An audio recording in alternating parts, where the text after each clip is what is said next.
লাগছে, I am really hooked. আমি বাকিগুলো এক্ষুনি দেখে ফেলতে চাই, সেই কারণে চা বিরতির পরেই আবার ঢুকে সেগুলো দেখব। এখনও পর্যন্ত আমার কাছে খুব এঙ্গেজিং, খুব মানে অনেকগুলো এমন মোমেন্টস যেটা আমাকে খুব ধরে রাখতে পারছে, মানে ধরে রেখেছে। তুমি মানে তোমার ওয়াইফের অভিনয় আগেও দেখেছো, বাট এখানে আলাদাভাবে কি আর পেলে? মানে ওয়াইফ আলাদা করে অভিনয় করলে ব্যাপার কি, মধুরিমা একজন অভিনেত্রী, তিনি অভিনয় করছেন।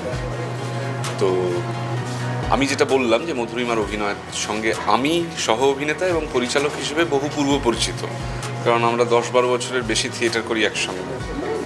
আমার কাছে নতুন নয় মধুরিমার অ্যাক্টিং স্কিল বা তার অভিনয়ের কাজ, কিন্তু আরও অনেক নতুন অভিনেতা অভিনেত্রীদের দেখছি, বয়স্ক কিছু মানুষজনদের তাদের অভিনয় দেখছি, খুবই এনজয় করছি আর কি। আর মৃন্ময়দা আমার পরিচিত এবং সৃজয়ী আমার বন্ধুস্থানীয়, যারা চিত্রনাট্য যিনি লিখেছেন মৃন্ময়দার সঙ্গে, তো সেইটাও খুব এনজয় করছি।